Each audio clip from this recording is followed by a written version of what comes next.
시사인의 김은지입니다. 이 순위가 나빴으면 아마 보수 경제지가 엄청나게 공격을 했을 거예요. 이 거시경제 안정성 부분이 세계 1위라고 평가가 나온 거, 이게 이제 큰 틀에서는 경제가 견조하다 뭐 이런 평가인 건데, 우리 보수지하고 경제지는 경제 폭망이라고 계속 올해 내내 보도했지 않습니까? 근데 세계 포럼은 그런 보수지 경제지 이야기에 동의하지 않는 정도가 아니라 거시경제 지표는 세계에서 가장 안정됐다, 이런 이야기를 하는 거죠. 거꾸로 해석을 한 건데요. 정반대인 거죠. 근데 그럼 최소한 우리 언론에서는 거시경제는 나쁘지 않다는 얘기는 나왔어야 되는 거 아닙니까? 세계 1위 뭐 이건 모른다 하더라도. 근데 올해 내내 소득주도 성장으로 나라 경제가 망했다는 소리밖에 기사를 본 기억이 없어요. 네, 또 게다가 경제는 심리이기 때문에요. 그런 이야기들이 굉장히 중요합니다. 그러니까 선순환을 원래는 만들 수 있거든요. 그렇죠. 의미 있는 원래는 지표들이. 우리나라 내부에서 다른 나라에서 니네 안 좋다고 해도 좋다고 해야 하는데 정반대예요. 거시경제 지표가 모든 걸 말해주는 건 아니지만 거시경제 지표가 이 정도로 안정돼 있으면 경제 폭망이라는 건 말이 안 되는 거잖아요. 근데 이런 지표가 발표돼도 말이 없습니다. 반면에 노동자 권리는 108위, 140여 개국 중에 108위니까 가장 낮은 축에 들어가는 거죠. 노동자 권리가 100위권 밖이라는 건 이제 국제 기준으로 볼 때 사측이 노동자 권리를 인정해주지 않는다는 거고, 그런 가운데 대결로 노사 문제를 해결하는 문화가 오랜 세월 자리 잡았다는 얘기고요. 이 문제는 이 문제대로 따로 한번 얘기해 보겠습니다만은 이런 뉴스가 있었습니다. 크게 보도되지는 않았는데, 자, 첫 번째 뉴스는요. 네, 문재인 대통령은 어제 국무회의를 통과한 9월 평양 공동선언과 판문점 선언 이행을 위한 군사 분야 이행 합의서를 비준했습니다. 이 문서들을 국회 계류 중인 판문점 선언과 달리 국회 동의 절차 없이 공포가 되는데요. 남북 정상의 합의 문서가 비준된 것은 이번이 처음입니다. 문재인 대통령은 어제 국무회의에서 남북관계의 발전과 군사적 긴장 완화는 한반도의 완전한 비핵화를 더 쉽게 만들어 촉진시키는 역할을 하게 될 것이다 라고 이야기했는데요. 평양 공동선언은 조만간 간보에 게재됨으로써 발효가 됩니다. 군사합의서는 합의문의 관련 조항에 따라서 북측과의 문서 원본 교환 후에 간보 게재된 후 발효됩니다. 이게 이제 올해 들어서 뭐 선언이 많아가지고요. 네, 그렇죠. 헷갈립니다. 정상회담을 여러 차례 했기 때문인데요. 우리도 했고, 뭐 싱가포르도 있었고, 그 외에도 작은 회담들이 많다 고급 보니까 회담들이, 너무 많아서 헷갈리는데, 이제 크게 보면 지난 봄에 이제 판문점 선언이 있었죠. 네, 4월 달에 했습니다. 그것은 국회 비준 동의안이 제출돼 있는데 그냥 계류 중이에요. 야당이 반대하고 있고. 근데 오늘 비준했다고 하는 것은 뭐냐면 지난 9월에 평양에 다녀왔지 않습니까? 그때 평양 선언과 군사 합의 두 가지를 했죠. 근데 판문점 선언 봄에 했던 4월에 했던 거는 철도 도로 연결하고 뭐 이런 내용이 나옵니다. 그거는 돈이 3천억 정도 들어가요. 그래서 법에 중대한 그 재정 부담이 있을 경우에 국회 동의권을 가진다고 되어 있기 때문에 돈이 많이 들어가니까 국회 제출돼 있고, 이건 뭐 언제 될지 모릅니다. 이 비준은 일단 자유한국당이 반대하고 있기 때문에. 그리고 이 판문점 선언은 평양 선언을 어떻게 이행할 것인가 하는 내용이에요. 구분을 해보자면 성격이 네, 이번에 군사 분야 이행 합의서를 말씀하시는 거죠? 둘 다입니다. 예, 둘 예. 다. 평양 선언 헷갈립니다. 판문점 둘 다 또 피읍이라 가지고 네.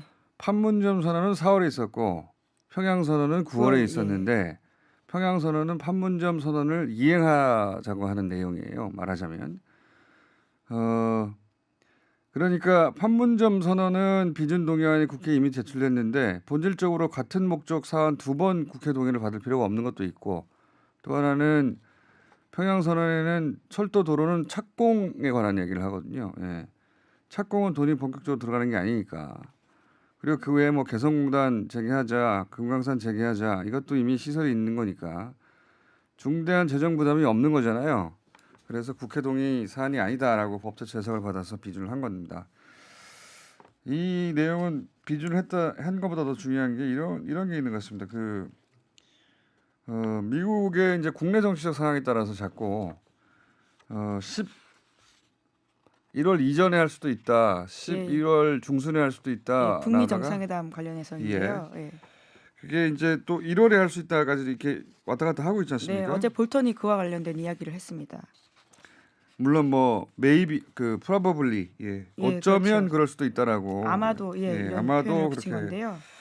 그렇게 얘기하긴 했는데 미국은 이제 미국 사정에 따라서 이제 왔다 갔다 하는 거예요. 그러다 보니까 우리 정부는 미국이 왔다 갔다 한다고 가만히 있을 수는 없는 거 아닙니까? 그래서 우리 정부가 할 수 있는 부분은 더 속도를 내겠다는 의지가 여기도 담겨 있는 게 아닌가. 네, 그렇죠. 동력을 살려가겠다라는 뜻으로 이해하면 되는 것 같은데요. 네. 예, 특히 군사 분야 이행 합의서는 그때 생중계 화면으로 보셨을 겁니다. 그때 문재인 대통령과 김정은 위원장이 사인을 한 바로 다음에 각국의 군사 분야 최고 고위급이 나와서 사인을 한 바가 있거든요. 이런 것들을 다 이행하겠다라고 보면 되는 건데요. 그렇죠. 그냥 뭐 미국이 어떻게 돌아가나 지켜보고 논평하는 거는 이제 평론가들이 하는 일이고 정부 입장에서는 그 상황을 지켜만 보는 게 아니라 타개하기 위해서 행동을 해야 하는 거니까 그런 행동의 일환으로 이해하시면 될 것 같고요. 이것도 이제 뭐 정치권에서는 왔다 갔다 얘기하겠죠. 네, 언제나. 물론 자유한국당은 비판을 하고 있는데요. 대통령의 독단과 전횡을 일삼고 있다라면서 김성태 원내대표가 비판했습니다.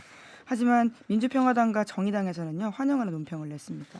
자, 뭐 그 입장에 따라 논평들은 달라지겠지만 의미는 그런 것 같습니다. 정부는 더 속도를 내겠다는 미국이 왔다 갔다 하고 있는데 미국 국내 정치 상황에 모든 걸 맡길 수는 없잖아요. 그래서 더 속도를 내겠다는 의미인 것 네, 같고요. 오히려 이것으로서 동력을 만들어서 북미 관계를 견인하겠다라는 뜻으로도 이해할 수 있습니다. 그런 의지가 최근에 네. 더 강력하게 보이고 있고 그리고 이제 볼턴이 아까 얘기했던 듯이 1월 이후에 1월 달에 뭐 열릴 수도 있다. probably. 그럴지도 모른다는 얘기를 했어요. 시기에 대해서는 북미 정상회담은. 예, 지금 러시아에 방문 중인데요. 러시아 라디오 방송과의 인터뷰에서 그렇게 하겠습니다. 트럼프 대통령은 아마도 김 위원장을 새해 1월 1일 이후에 다시 만날 것으로 기대한다라고 한 건데요. 이건 뭐 그 표현으로 보면 이게 여전히 연내 열릴 수도 있고 1월이 될 수도 있고 뭐 12월이 될 수도 있고 지금으로서는 알 수가 없어요. 알 수가 네, 없는데 일종의 삿바 싸움을 하고 있는 게 아니냐라는 예, 예측도 할 수 있는데요. 어쨌든 더 네. 늦춰질 수도 있다는 가능성을 얘기하는 것이고 이게 북한을 더 몸을 달게 만드는 어떤 전략인지 아니면은 정말로 1월에 하려고 이러는 건지 아니면 여러 시나리오 중에 하나를 말하는 건지는 아직 알 수가 없습니다. 알 수가 없고 우리 입장에서는 미국이 이제 저런 줄다리 얘기를 하더라도 우리 입장에서는 더 속도를 내서 그 줄다리 얘기를 더 앞당겨서 하겠다고 하는 입장인 것이고 그래서 이제 김정은 위원장 방남 서울 오는 것도 이것과 무관하게 올해 내에 하겠다는 게 현재까지는 네, 정부의 애초에 입장입니다. 약속했던 바가 연내이기 때문에요. 그렇게 흔들림 없이 추진하겠다라고 하는 건데요. 오늘 남북 관계와 관련된 새로운 소식도 하나 나온 게 있습니다. 남북이 개성공단 기업인의 방북 및 시설 점검을 위해서 이달 말부터 사흘 동안 진행하기로 합의했다라고요. 오늘 아침 한국일보가 전하고 있습니다. 그러니까 개성공단이 재가동되는 게 아니냐라고 하는 기대감을 하게 하는 거죠. 올해 안에 뭐 하겠다고 했는데 다시 한번 말씀드리지만 개성공단은 원래 유엔이나 미국의 제재 사안이 아니었어요. 이건 우리가 이렇게 한 겁니다. 네, 2016년 2월 달에 박근혜 정부에서 북한의 4차 핵실험 때문에 문을 닫았다라고 주장하고 있습니다. 그 직전까지도 아무도 정부 내에서 몰랐다는 거 아닙니까? 그러니까 박근혜 전 대통령 개인이 결정해서 사실은 이 한반도 문제의 평화적 안전판 역할을 하라고 만들어 놓은 것인데 거꾸로 이제 한반도 문제를 푸는데 미국이 써먹는 카드로 만들어 준 꼴이 됐어요. 그렇지 않아도 되는 그냥 지금도 계속 운영하고 있으면 되는 거였거든요. 미국도 이건 예외라 하고 유엔도 예외라 하고 있었는데 우리가 문을 닫아버려서. 네, 이명박 정부 내내도 계속 문을 열고요. 돌아갔던 공장들이 박근혜 정부 말에 갑자기 문을 닫게 된 겁니다. 갑자기 그래서 이게 여전히 미스터리 아닙니까? 저희가 이제 뭐 최순실 씨의 어떤 입김이 작용한 거 아니냐 얘기는 지난 국정농단 기간에 했는데 여전히 풀리지 않고 있는 미스터리고요. 자, 그런 일들이 지금 돌아가고 있습니다. 자, 다음 뉴스는요. 네, 국내 소식 전해드리면요. 검찰이 어제 임종원 전 법원행정처 차장의 구속영장을 청구했습니다. 검찰은 양승태 전 대법원장과 박병대 전 대법관 등 전직 최고위급 법관들을 임 전 차장과 공범으로 구속영장에 써놨습니다. 하지만 번번이 압수수색 영장까지도 기각된 바가 있어서요. 제 식구 감싸게 한다라는 비판을 사고 있는 서울중앙지법 영장전담부에서 어떤 판단 내릴지 주목되는데요. 임 전 차장의 혐의는 직권남용 권리행사 방해, 공무상 비밀 누설, 허위 공문서 작성 및 행사 등 30개에 가까운 범죄 사실이 있다라고 합니다. 핵심은 직권남용인데 지난번 저희가 이명박 전 대통령 판결 때 얘기했지만 그때 같이 판결냈던 대부분의 인사들이 직권남용 부분은 다 무죄가 됐잖아요. 네, 최경환 전 의원도 직권남용죄는 무죄를 받았었고요. 원래 뭐 우리 법 전문인과 해석이 과거로부터 대법원 판결도 그렇고 직권남용에 대해서는 엄격했어요. 보수적이었고. 근데 이제 점점 그 해석의 범주를 넓혀가는 와중에 다시 되돌아가는 거거든요. 시대 정신에 반하게.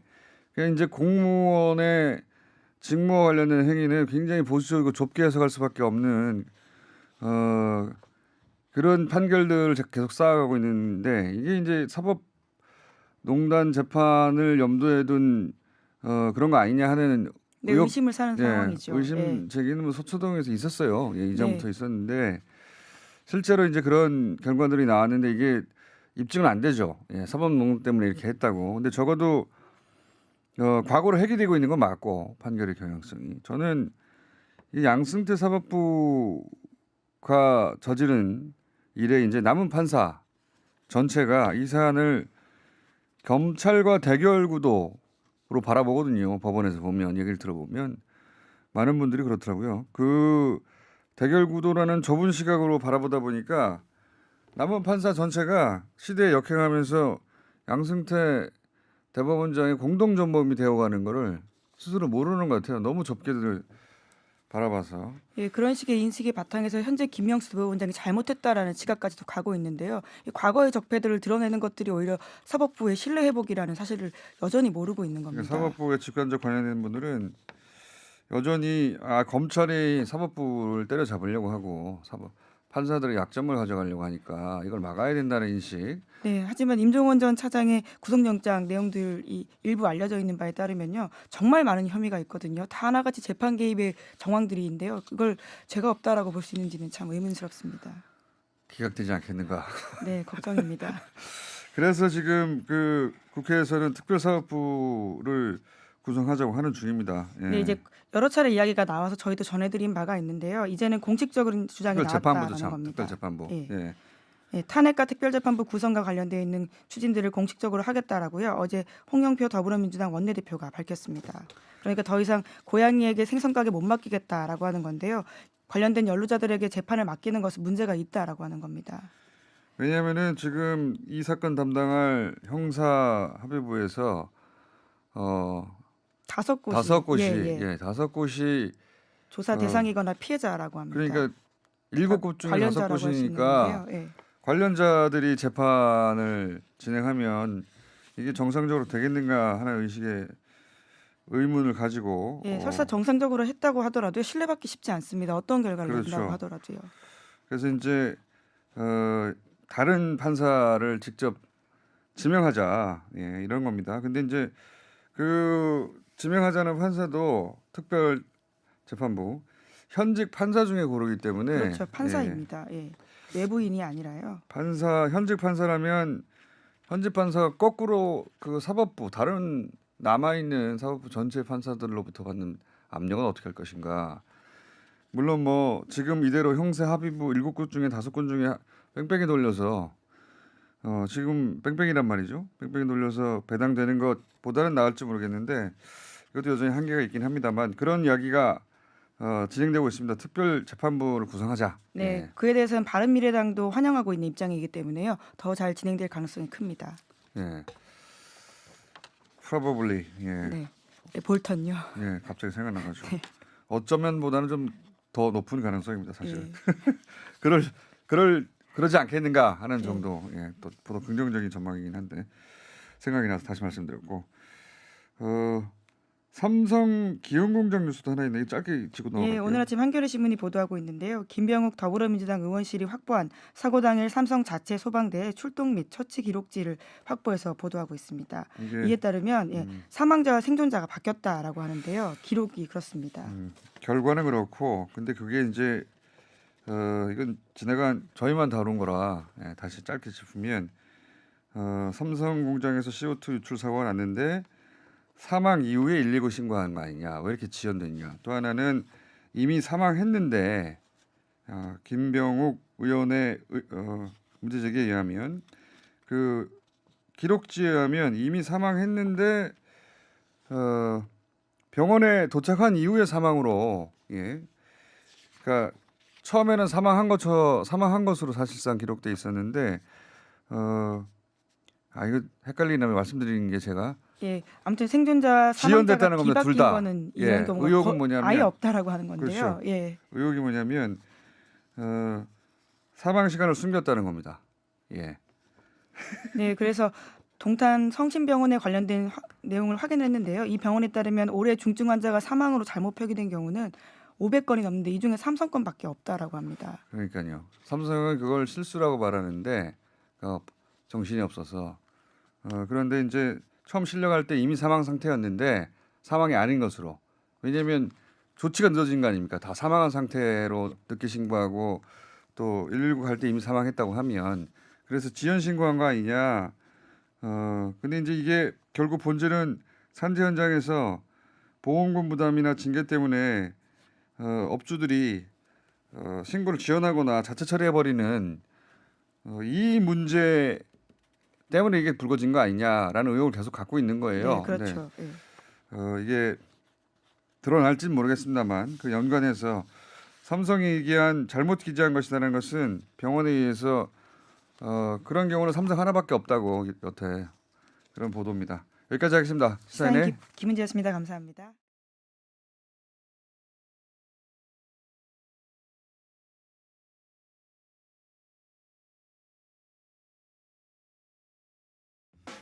지난 20일에 해외를 한번 가보겠습니다. 국내 뉴스만 바라보면 세계가 안 보이니까. 지난 20일 런던에서 브렉시트 그러니까 유럽 연합 탈퇴죠 영국에 이걸 무효로 하자면서 대규모 시위가 있었습니다. 70만 명이 모였다고 하는데 이 문제 한번 짚어보겠습니다. 우리나라에 미칠 영향은 또 어떨지. 김웅종 대외경제정책연구원 선임연구위원 연결됐습니다. 안녕하십니까? 네, 안녕하세요. 네. 네. 이거부터 여쭤봐야 되겠네요. 그 2016년 6월에 네. 제 기억으로는 50% 살짝 넘어서 네. 국민 투표 통해 가지고 영국 국민들이 찬성해서 이제 EU를 탈퇴하자 결정된 거 아니겠습니까? 영국 내에서. 네, 그렇게 국민투표 결과가 나왔었죠. 네. 당시 물론 뭐 살짝 넘었어요. 예, 51점 몇 %인가 제 기억으로. 그런데 우선 영국 국민들이 왜 EU를 그때 탈퇴한 겁니까? 탈퇴하자고 결정한 겁니까? 네, 일단 영국은 과거부터 이제 유럽하고 완전히 100% 같이 행동하기를 별로 좋아하지 않았었죠. 그렇죠. 맞습니다. 예, 그리고 이제 항상 유럽의 세력 균형의 추의 역할을 해왔고요. 이러한 영국적인 그런 특성, 거기다가 또 2015년에 바로 그 전해에 시리아 난민들이 대거 이제 유럽으로 넘어오면서 사실은 시리아 난민들이 영국까지 온 거는 아니었는데 영국은 계속 이제 그 내부의 그 신규 회원국들의 국민들이 계속 영국으로 넘어오고 있었거든요. 영국의 시리아 난민들이 온 건 아닌데 올지도 모른다고 하는 공포. 네. 이민과 난민 문제. 그리고 이제 또 지속적으로 그 영국에서는 그 EU 브뤼셀에서 계속 영국을 조종하려 든다.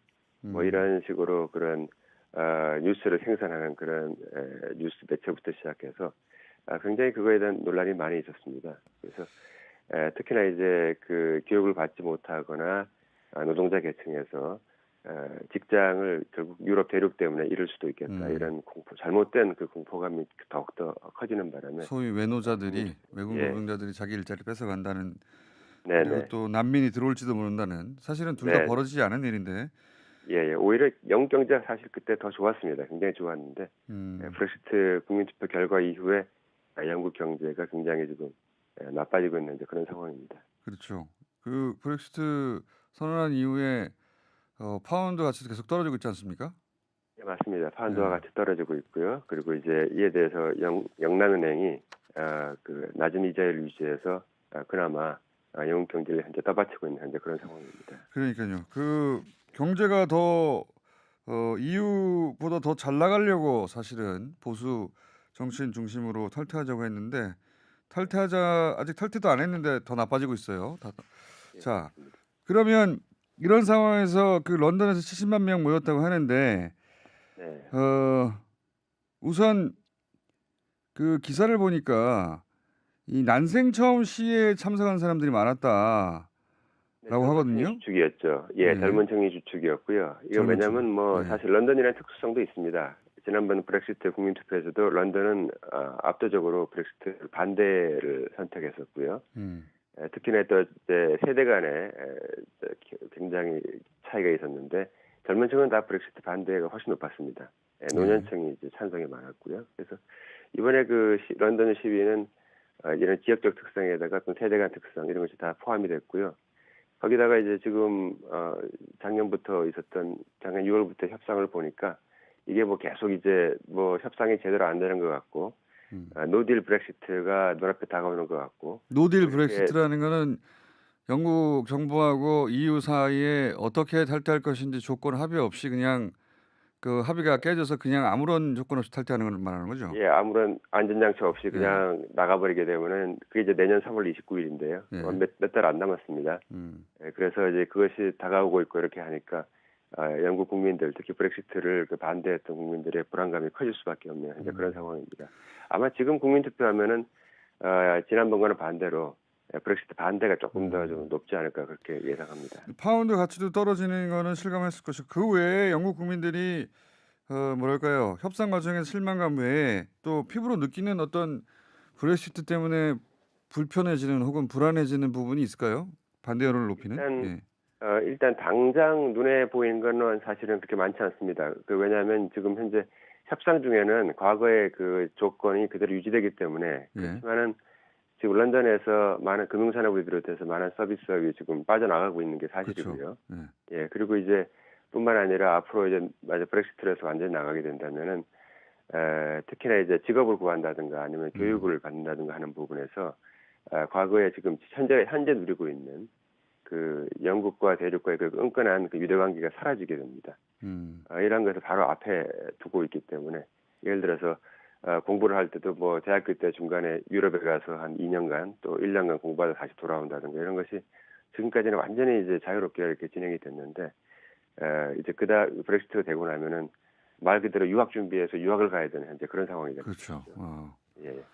EU 장학금 문제도 그렇습니다. EU 내에서는 영국에도 마찬가지고. 그렇죠.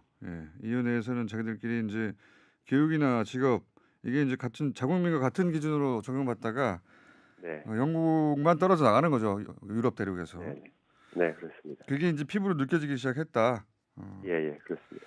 그러니까 사실은 브렉시트를 그 밖에서 보는 우리 같은 사람들 제3국에서 볼 때도 영국은 왜 바보같이 저런 결정을 했을까 싶었거든요. 이게 바보 같은 결정 아닙니까? 예, 뭐 어떻게 봐도 바보 같은 결정이고요. 잘못된 결정입니다. 예, 그리고 경제적으로도 그렇고 뭐 어떻게 봐도 정말 이상한 결정인데 영국 사람들이 참 독특한 게요. 그 옛날에도 가보면은 옛날에 여권을 다 통합을 했습니다. 여권을 다 통합하고 이제 EU 여권으로 바꾸자 그랬더니 그거 제일 반대하는 사람들이 영국 사람들이에요. 그 영국 여권 그 유지하겠다 그러고요. 이제 과거부터의 그 역사적인 그런 전통도 무시할 수가 없는 것입니다. 자기들은 별개라고 하는 인식이 강하긴 하죠. 그렇긴 하지만 그거하고 지금 실질적 이익하고 비교해 보면 영국이 나가서 얻을 이득이 없는데 지금 밖에서 보긴 그렇습니다. 근데 이제 그 영국 국내적으로 보자면 그 소위 이제 보수당이 이걸 주도한 거 아니겠습니까? 예, 보수당의 일부 강경파들이 주도하고 있습니다. 근데 그 현재 영국 메이 총리죠. 메이 총리보다 더 강경파들이 협상 없이 아까 말씀하신 노딜 아무런 협상이나 뭐 안전장치 없이 브렉시트 하자는 거지 않습니까? 예, 그 관세 동맹과 이제 단일 시장을 떠나야 된다. 영국 국토 전체가 이제 떠나야 된다라고 주장을 하고 있고요. 메이 총리는 이제 이쪽 의견 저쪽 의견 다 받아가지고 예. 그렇게 하다가는 북아일랜드와 아일랜드 사이의 국경 문제 이런 문제가 또 심각해지기 때문에 적당히 중간에 타협하자는 것이고요. EU 입장에서는 영국 정말 이해를 할 수 없지만 하여튼간에 계속 너희 그렇게 하게 되면은 노딜 되는 것도 각오해야 되는데 어떡할래 현재 그러고 있는 상황입니다. EU 입장에서는 급할 게 없고 아쉬울 게 없으니까. 근데 이제 그렇게 해서 만약에 영국이 지금 되돌릴 수는 없는 거 아닙니까, 그죠? 되돌릴 수 있는 방법이라고 한다면 이제 국민 투표를 한번 했었기 때문에 다시 한번 국민 한다? 투표를 이번에 국민 투표 한번 더 해가지고 해봤더니 이거 아니네 뭐 브렉시트를 반대하는 가 더 높아지게 되면은 예. 그러면 영국 정부로서는 국민들이 또 이렇게 생각이 그동안 바뀌었어요라고 얘기하면서 철회를 할 수 있는 근거가 생기게 되겠죠. 근데 이제 국민 투표를 그래서 다시 하자고 하는 그런 목소리도 많습니다. 근데 정부의 입장에서는 왜 이렇게 오락가락 하느냐 뭐 이런 얘기 듣기 싫고 또 강경파들의 그 입김이 있기 때문에 제2의 국민 투표는 없다라고 하는 게 현재 그 공식 입장입니다. 그러니까 정부가 이제 보수 정당이 자존심을 꺾고 다시 국민 투표를 한 번 더 하는 방법밖에 없는데 그건 이제 자존심 상하니까 못 하고 이렇게 해서 만약에 정말로 영국이 EU에서 탈퇴하게 되면 네. 우리 뭐 궁금한 게 더 많긴 합니다만 다음 기회에 스튜디오에 직접 나오시고요. 예, 재밌을 것 같습니다. 말씀을 재밌게 하시고 목소리도 이해찬 대표하고 비슷하시고 그런 나쁜 말씀. 예, 바보 같은 결정이라고 막 직접 말씀하시고. 네. 근데 오늘은 요것만 묻고 끝내겠습니다. 네. 영국이 그래 탈퇴를 하면 우리한테는 어떤 영향을 미칩니까? 일단 지금 영국하고 우리하고의 무역량이 한 1년에 한 150억 불 정도 되거든요. 뭐 적지 않은 금액이죠. 거기다가 이제 여러 가지 다양한 소화하고 있는데 이런 부분에서 당연히 뭐 타격이 왜냐하면 지금 무관세로 현재 왔다 갔다 하고 있는데 우리는 EU를 묶어서 그 FTA를 한 건데 그죠? 예, 그렇죠. 그렇게 하고 있는데 영국이 빠지니까 지금 이렇게 되면 영국이 전 세계에 대해서 관세 장벽이 생기게 되고 특히 우리나라 같은 경우는 FTA로 현재 무관세인데 없던 관세가 갑자기 장벽이 생기게 되니까 이거는 아마 대혼란이 올 겁니다.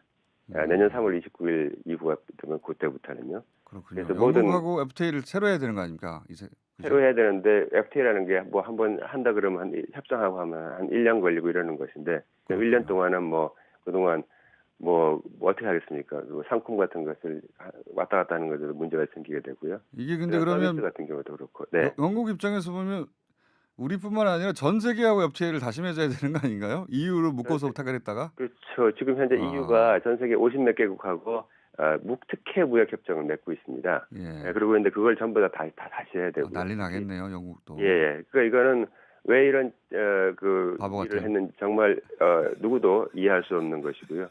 우리 입장에서 보면은 정말 제가 이제 흔히 쓰는 표현으로 이제 그냥 아무런 생각 없이 무고한 사람이 길거리 지나가고 있다가 갑자기 그 미친 개가 다리를 문 현재 그런 형상입니다.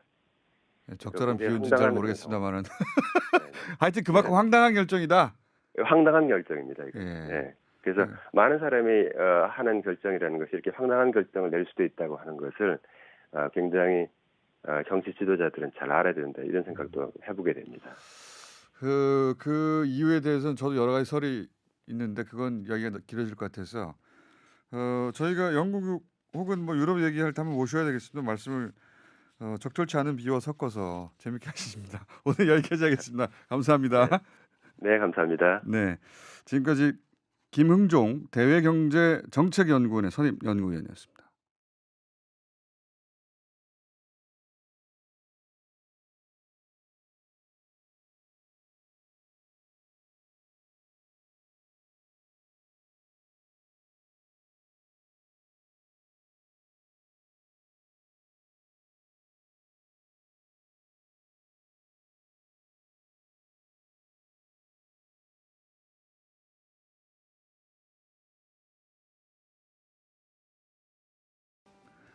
잔디는 점점 길어지네요. 네. 이제 뭐 더 끌어올릴 머리도 없습니다. 네.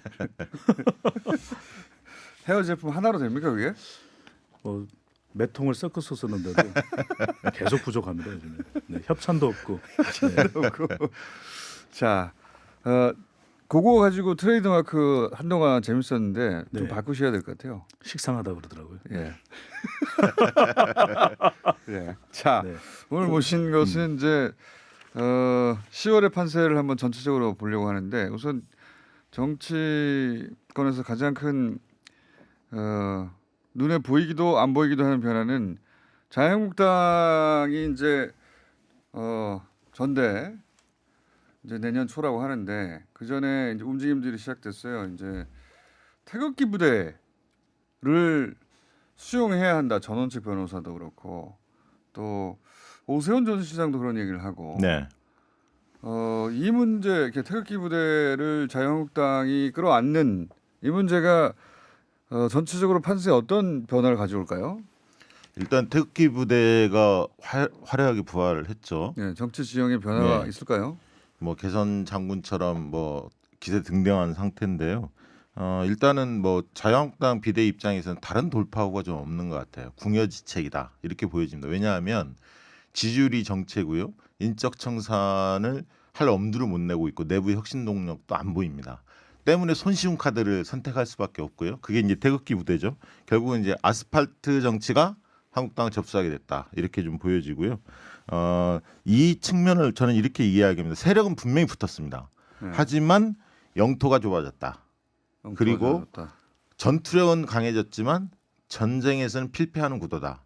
총선 대선의 승리는 점점 더 멀어져 갔다. 이렇게 판단이 듭니다. 그리고 태극기 부대가 들어오면서 결국은 완장질이 심해질 거고 살생부가 총선이 다가오면 다가올수록 이 나돌 가능성이 크다.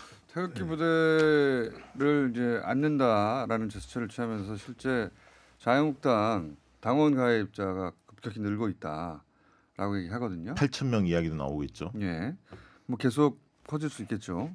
이건 그 지금 박시무 대표 얘기로는 전투는 이길지 몰라도 네. 전쟁은 진다. 요약하면 그런 얘기인데. 살벌한 분석을 해주셨는데, 예. 네.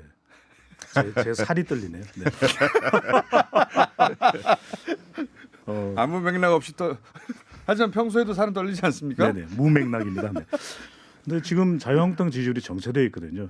뭐 조사 기관의 조사에 따라서 결과에 따라서 조금씩 다르긴 한데 예. 뭐 13에서 15% 내외의 지지율 또는 아니면 뭐 20%갈 때도 있습니다. 18에서 20% 내외 예. 말씀드리려고 그랬죠. 20% 내외의 지지율인데, 근데 뭐 총선이 당장은 아니더라도 예. 당의 경쟁력을 확장해야 되는 거죠. 결국 확장성의 문제일 텐데 태극기 부대를 받아들이는 것 자체가 나쁘다고 보지는 않습니다. 근데 문제는 태극기 부대의 성격을 바꿀 수 있느냐. 그러니까 나쁘다고 보지 않는 이유는 어쨌든 세력이 필요하니까. 세력이 필요하니까요. 네. 그러니까 보수를 다지는 의미에서는 맞는데 그렇다면 태극기 부대의 성격을 좀 바꿀 필요가 있을 테고요. 또 한편으로는 어떻게 하면은 중도 보수 쪽으로 더 외연을 확대할지. 그렇다면 또 공략을 해야 될 이 과거의 지지층은 바로 샤이 보수거든요. 이 샤이 보수를 샤랄라 보수로 만들 수 있는 맥락은 크게 없습니다. 샤랄라 보수로 만들어줘야 지지율이 25에서 30%로 올라갈 수 있는데 예. 과연 그 역할을 할 수 있느냐. 그렇다면 그냥 태극기 부대는 안 되고 태극기 부대를 받아들이되 태극기 부대의 성격을 바꿀 필요는 어떻게 바꿔야 있어 보인다. 됩니까? 이게 가능합니까 그리고? 이제 정책적으로 바꿔야 되겠죠. 그러니까 저는 불가할 것 같은데요. 탄핵 국면에 머물러 있는 태극기 부대의 성격은 곤란할 테고요. 그러니까 보수적인 정책을 좀 더 입힐 수 있는 그런 형태의 성격 변화가 필요해 근데 보입니다. 태극기 저는- 부대라는 게 기본적으로 박근혜 전 대통령의 탄핵을 부정하는 성격, 예, 그렇습니다. 그러니까 성격인데 그게 이게 변할 수 있을까요? 결국 이제 보수태 통합의 과정에서 태극기 부대가 결국 합류할 수밖에 없지만 수순을 잘못 깼다는 거예요. 그러니까 뭐냐면 인적 청산도 하고 당 내부 혁신을 굉장히 가열차게 해야 새로운 인물들이 들어오기 시작할 거고 그런 흐름 속에서 이후에 태극기 부대 또한 껴안는 수순이 좋은 거였는데 그러니까 이미지를 바꾼 다음에 그렇습니다. 태극기를 끌어야 되는데 태극기 부대부터 끌어안았다. 왜냐하면 지지율이 오르지 않고 그럴 인적 듯한 청 분석입니다 이건. 예. 굉장히 정확한 분석이라고 태극기 부대니까 그렇지만 샤랄라가 더 네. 기억에 남습니다. 태극기 부대니까 부대장과 잘 이야기를 하면 되지 않을까요? 부대장인 누굽니까? 조원진 대표인가요? 애국당에? 그건 알 수 없습니다. 네. 그리고 이게 태극기 부대가 들어오면요 실질적으로 당내에서 비박이라고 이야기하는 사람들 예. 탄핵 찬성파들이 꿀먹은 벙어리 신세로 전락할 가능성이 있습니다. 네. 그렇기 때문에 완장질이 시작되는 겁니다. 살생부가 지금은 사실은 그 원내대표가 김성태 의원이어서도 그렇지만 그 숫자는 적지만 주류는 당의 세를 잡은 주류는 그 복당파인데 그렇죠. 예, 태극기 부대가 와서 이제 직접적으로 저격하기 시작하면 그렇죠. 그런 문제가 생길 것이다. 여의도가 시끄러워지겠죠. 당사 앞에서 데모도 많아지고요. 네.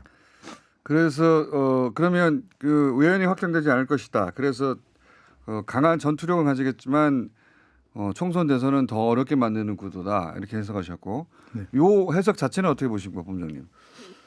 네, 뭐 지금 당장은 그렇다고 말씀을 드릴 수 있는데 결국 확장성의 문제거든요. 그렇다면 사렐라로 만들면 가능하다. 여전히 뭐 벽을 치고 있을 것인가 그 부분보다는 보수 기반을 또 다져야 되는 또 시급함은 있어 보입니다. 그렇기 때문에 이런 확장성에 대한 문제가 분명히 있을 것임을 알고 있음에도 불구하고 고육주책인 거죠. 예, 네. 고육지책으로 보여집니다. 그러니까 실질적으로 사람들의 눈에는 이제 자유한국당은 태극기 부대당이 됐다. 이렇게 느껴지게 만드는 거죠.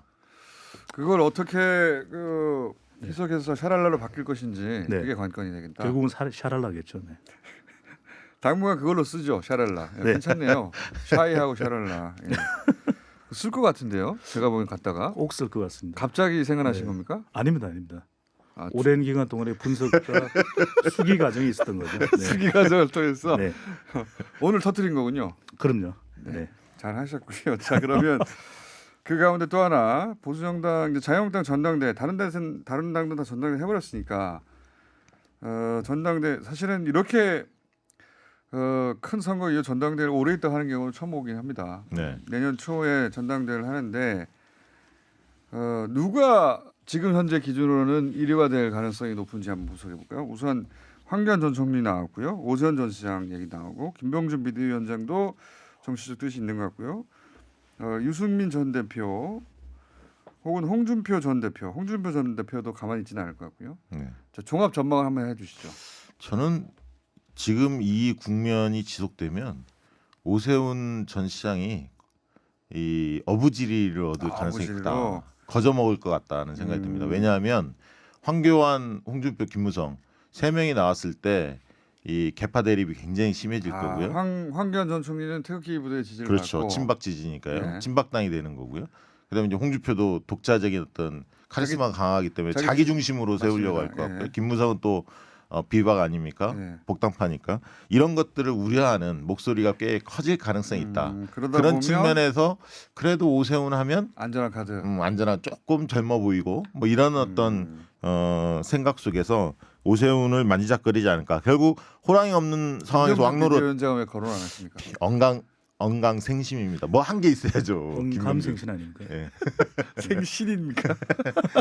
생심인데. 두분 좀 다. 저는 사실 틀리고요. 김병준 비대위원장 굉장히 비겁했다고 봐요. 왜 들어갔는지 이유를 국민들한테 그 설명력을 보여주지 못했어요. 아니면 순진하거나 둘 중 하나입니다. 비겁하거나 아니면 언론 노출 많이 순진하거나. 됐는데. 그래도 뭐 비겁하다 욕하지만 노래도 있는데, 네.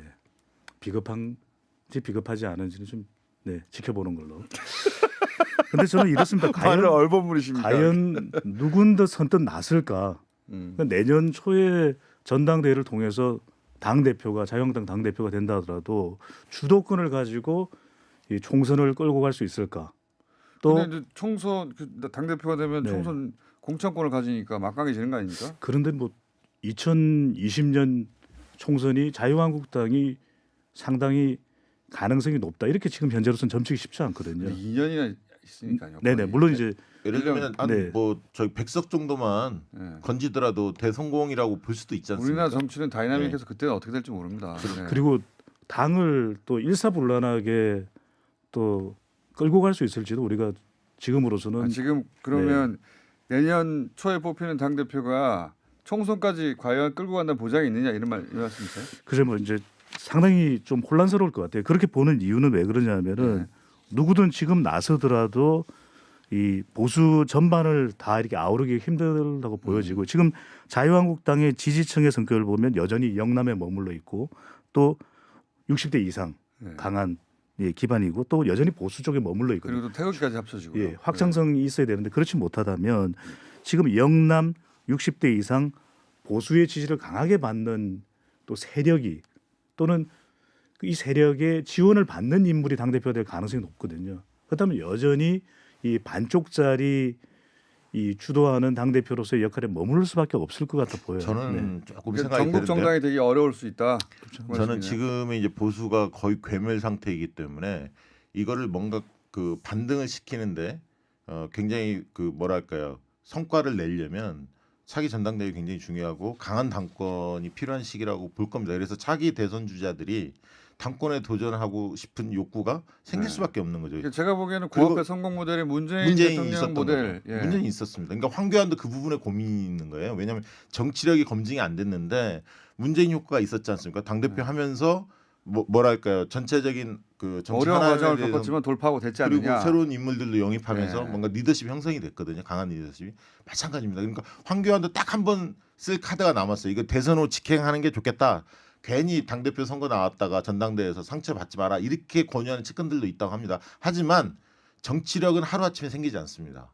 이 부딪히는 겁니다. 그래서 저는 황교안 전 총리가 도전했으면 좋겠어요. 여러 가지 의미가 도전해서 있지만. 망가지라고 하는 속내가 있는 것 같고요. 네. 예, 근데 이제 그걸 돌파하면 정말 아, 그럼요. 보수의 주자로 부상하는 거죠. 근데 이제 예. 뭐 당위성은 그럴 수 있고 또 명분은 그렇게 찾아갈 수 있는데 실제 그렇게 될 수 있느냐라는 건 또 의문인 것이거든요. 이게 지금 보수 기반이 상당히 무너져 있는 상태에서 나서게 되면 총선에 대한 결과도 책임을 져야 되고 또 수많은 견제를 미리부터 받게 되는데 과연 이 자기 대선을 꿈꾸는 사람이 당 대표로 나설 수 있느냐? 아예 안 나올 네. 수도 있다. 근데 네. 이게 보수층들이 좋아하는 리더십은 그런 리더십이 아닙니다. 강한 카리스마 있는 리더십을 그래서 보수 홍준표 성향들은 전 대표 인기 있는 맞습니다. 겁니다. 예. 그걸 잘 알아야 합니다. 황교안 총리 세게 들으세요. 예. 네. 자, 그러면 저기 그 부대표님은 박신모 대표님은 오세훈 전 시장의 어부지를 예상하셨는데, 예. 본부장님도 샤를라 말고 뭐 하나 전망을 하고 계셔야죠. 그래서 저는 여전히 내년 초에 전당대회가 있다면 뭐 안보 보수 성향이 강한 인물, 그 다음에 뭐 영남 쪽에 지원을 받을 수 있는 인물, 또 친박 성향이 상당히 강한. 그러니까 네. 오세훈 전 시장이 나선다면 상당히 인지도가 높기 때문에 그렇죠. 그럴 가능성은 있겠지만 과연 그래서 오세훈 전 누구요? 시장이 저는 지금으로서는 네. 손에 안 잡힙니다. 네. 아니 뭔가 이게 뭐라도 하나 던지고 가셔야지 그래도. 네 샤랄라 던졌지 않습니까? 그것만 고민하다 왔어요 네. 지금. 오늘은 공부가 안 되고 모르겠고 일단 네. 샤랄라로 버텨야 되겠다 이렇게 오신 것 같네요. 어렵다. 그만큼 어렵다. 네 어렵다. 예, 사실 어렵긴 합니다 지금. 네. 예. 네. 보통은 한두 명으로 압축, 혹은 두세 명으로 압축돼야 되는데 네. 안갯속 왜 아닙니까? 홍준표는 안 물어봅니까? 홍준표 대표는요. 저는 홍준표 대표 보면은 묘한 중독성이 있어요. 왠지 맞아요. 그가 그리워져요. 중독성 있습니다. 예, 이번에 홍카콜라라고 명명했던데 박시영, 배종찬 두 분이 끝났습니까? 예. 네. 이번 회는 끝났습니다.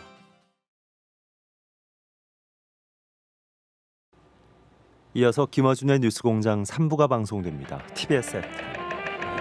탈곡기술입니다. 수요 정미소 저기는 이정미 대표 나오셨습니다. 안녕하십니까? 네, 안녕하세요.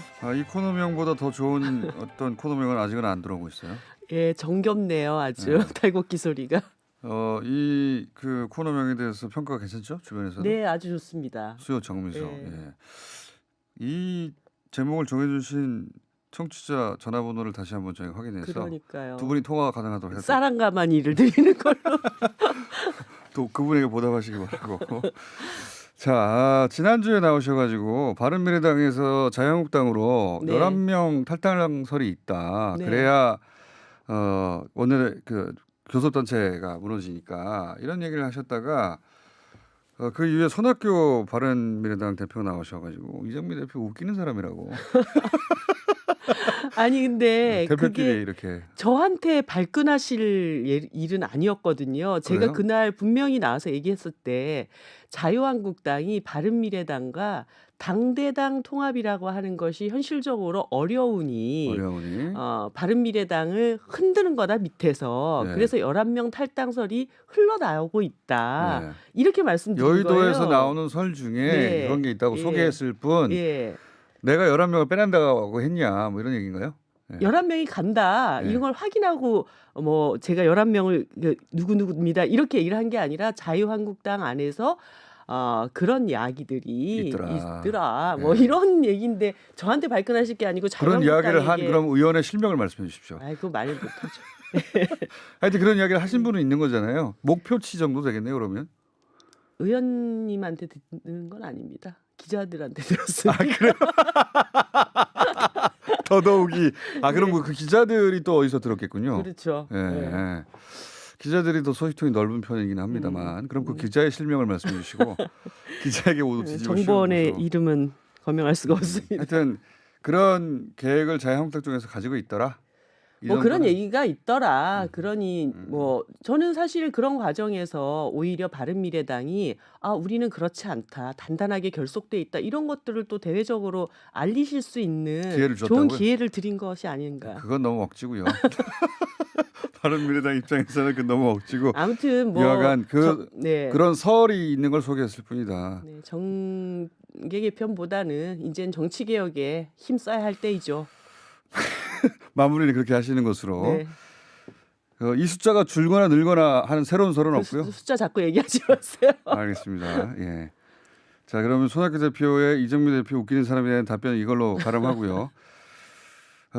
국감 얘기를 한번 해보죠. 국감 사실은 국회 1년 행사 중에 가장 큰 행사인데 전반전은 유치원이 가장 핫했고요. 네. 뭐 지금도 여전히 핫합니다만 후반전에는 자유한국당에서 제기한 서울교통공사 가정 채용 비리 의혹 뭐 깁니다만 고용세습이라고 하는 네. 간단 요약하면 가족들이 원래 서울교통공사에서 일하고 있었는데 무기직 계약직들을 가족들 중심으로 정규직 전환해가지고 가족끼리 해먹는 거 아니냐 이겁니다. 네. 그죠? 여기 대해서 이제 저희도 한번 그 서울시 정무부시장 부시장 나오셔서 해명을 했는데 이게 복잡해요 해명이. 네. 이 사안은 이러하고 저 사안은 저러하고. 네. 대표님은 어떻게 파악하고 계십니까? 일단 이번에 자유한국당에서 소위 이 채용 비리, 네. 고용세습 이 문제를 딱 들고 나왔을 때 어떤 정치적인 목표가 저는 분명하게 읽힙니다. 그게 어떤 거냐면 이 정부가 네. 이전 정권의 어떤 잘못, 국정농단 이것을 극복하고 만들어진 정부지만 니네도 다 똑같다. 똑같다. 다 같이 썩었다. 똑같은 프레임. 그리고 그러니까 그 이전 정부에 대한 어떤 농단에 대한 기억들은 강하게 있으니까 네.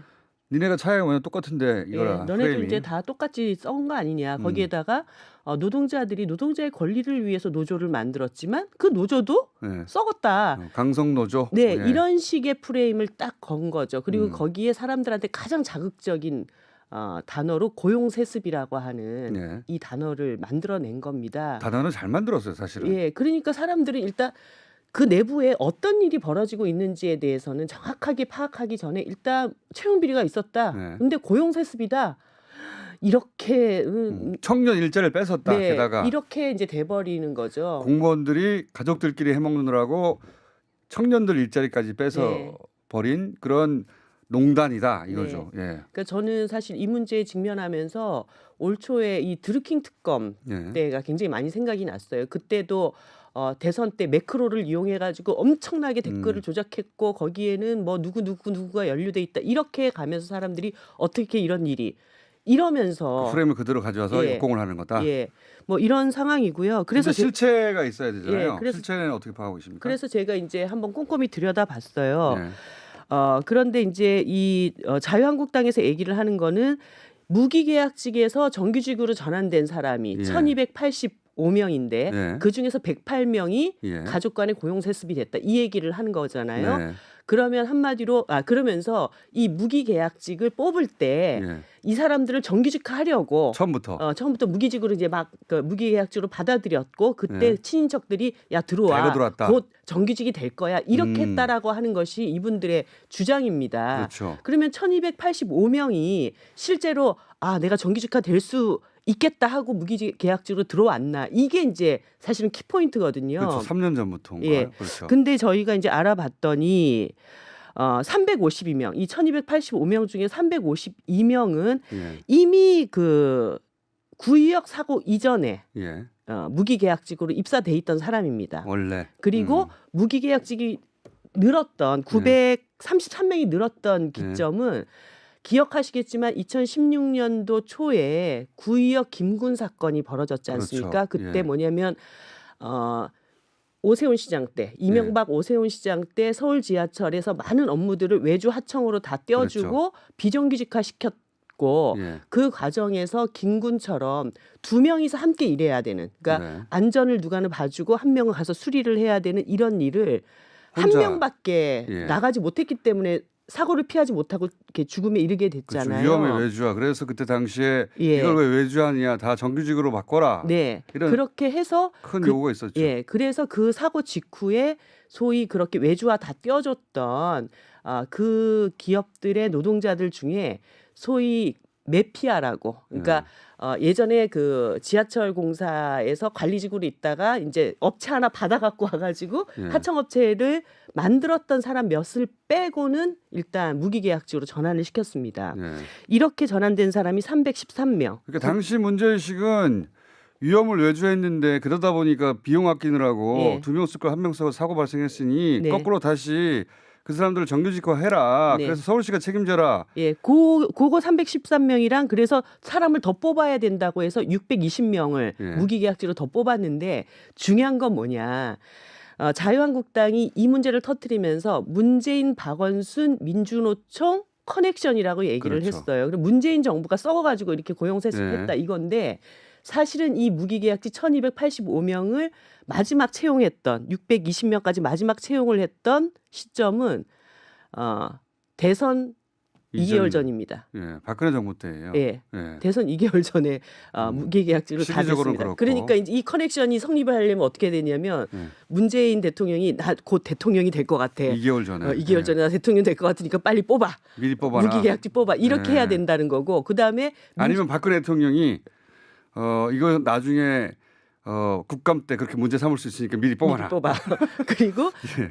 박원순 시장이나 민주노총은 예. 야 김군 사고가 날 것 같아. 미리 뽑아. 뭐 이런 식. 김군 사고 이전에 네. 300명 뽑아라. 김군 사고 예. 곧 나. 예, 이렇게. 예, 이렇게 돼버리는 거예요. 그래서 사실관계에 근거해서 국정조사를 하자 이렇게 되지를 않고 일단 다 썩었어 막 이걸 가지고 그러면서 국정조사 요구서에 이 정부의 비정규직 정규화 정규직화 과정에 대한 정책 검증도 국정조사 요구에 들어가 있는 뭐 이런 상황이 돼 있다는 말이죠. 보수 야당과 그리고 보수지 경제지 중심으로는 비정규직의 정규화라는 큰 흐름 자체도 마음에 안 드는 거예요. 네, 그 어떻게 네. 보면은 그게 더 핵심일 수 있다. 그러니까 예를 들어서 김성태 원내대표가 그런 얘기 했지 않습니까? 나는 한 놈만 팬다. 그러면서 소득주도 성장을 패다가 지금 이제 하나를 더 패기 시작한 거죠.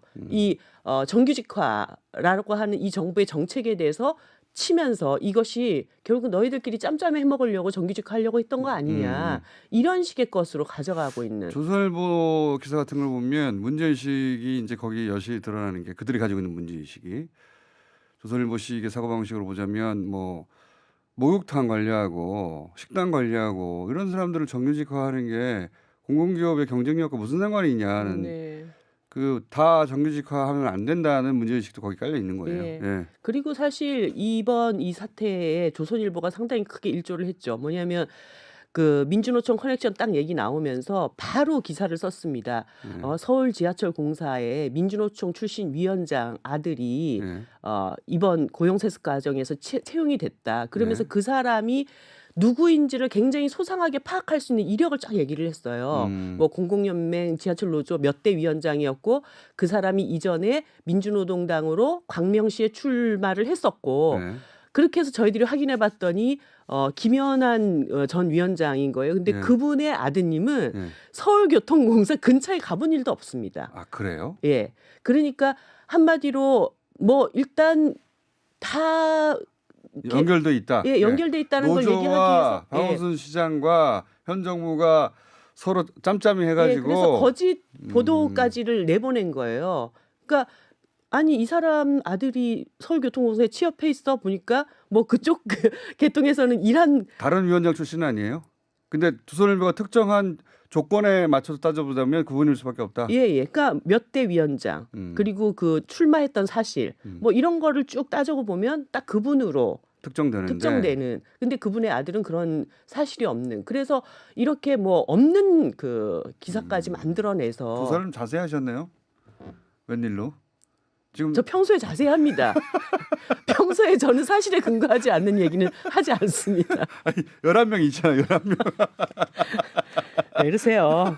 자, 그리고 이제 초반에는 통계치가 잘못됐다는 얘기가 주로 나왔죠. 초반에는 예. 11%만 조사했는데도 이렇게 많이 나왔는데 그럼 전체를 조사하면 얼마나 많이 나오겠느냐. 근데 알고 봤더니 전체를 다 조사했고 전체 중에 가족이 있는 걸 11%다. 근데 이제 이 감이 잘 안 오는 거예요.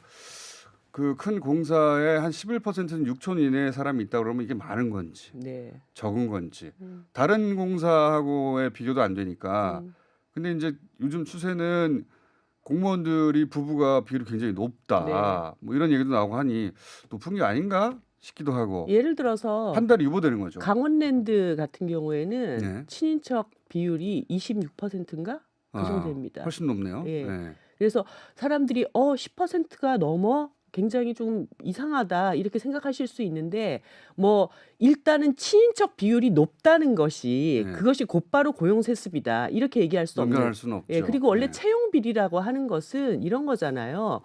어떤 그 기업의 안팎의 권력자들이 그 기업의 그렇죠. 영향력을 그 늘 행사할 수 있는 권력자들이 부당한 압력을 통해서 정당한 절차를 제끼고 그래서 합격자와 불합격자를 뒤바꾸거나 그렇죠. 전혀 필요하지 않은 자리를 만들어서 위인설관을 해주거나 그런 이럴 거죠. 때 이거를 채용 비리라고 하는 것이지 친인척이 있다. 채용 비리다. 이렇게 할 수는 없는 거예요. 그래서 제가 이 채용 비리에 대한 개념부터 좀 명확하게 하고 이 문제를 바라봐야 아직 된다는 그런 거. 채용 비리의 구체적 정황은 안 나온 거죠. 예, 그렇죠. 그래서 제가 이렇게 맨날 사태가 터지고 난 다음에 채용 비리다 아니다 이런 논란이 너무 심하기 때문에 이거를 뭔가 법률적으로 채용 비리의 개념도 정하고 이것을 대처할 수 있는 어떤 룰을 정하는 게 더 중요하지 않냐. 대표님 오늘 컨디션이 좋은데 보니까. 그래서 잠은 못 주무셨다는데 이렇게 컨디션이 좋아요? 예, 어제 제가 12시까지 인사청문회 하고 네. 저의 집이 인천 송도입니다. 네. 왔다 갔다 왕복 3시간. 아무튼 그러니까 잠도 못 주무셨는데 컨디션이 좋은. 잠을 주무시지 마세요, 이거 나한테. 아무튼 그래서 제가 공직자윤리법을 지금 발의를 준비를 하고 있습니다. 그러니까 선출직 공직자나 4급 이상 공무원들은 자신의 재산뿐만 아니라 가족들의 재산과 직장 이런 네. 것들을 공개해서 어떤 그 비리가 있는지를 미리 좀 파악할 수 있도록 하는 거. 그다음에 하나가 더 있어요. 제가 한노위 소속으로 작년에 공정채용 절차법이라는 것을 한노위에서 통과를 시켰습니다. 네. 그 공정채용 절차법에는 부당한 압력으로 네. 그 채용에 관여를 했거나 금품을 수수했거나 이런 사람이 적발되면 3천만 원 이하의 과태료를 뭐 이게 매기게 하는 네. 그런 법을 매긴다. 예. 통과를 시켜서 이게 네. 법사위로 올라갔습니다. 근데 그 평상시에 당시 화법이 나오시는 거죠. 네. 그 당시 법사위원장이 권선동 의원님이었어요.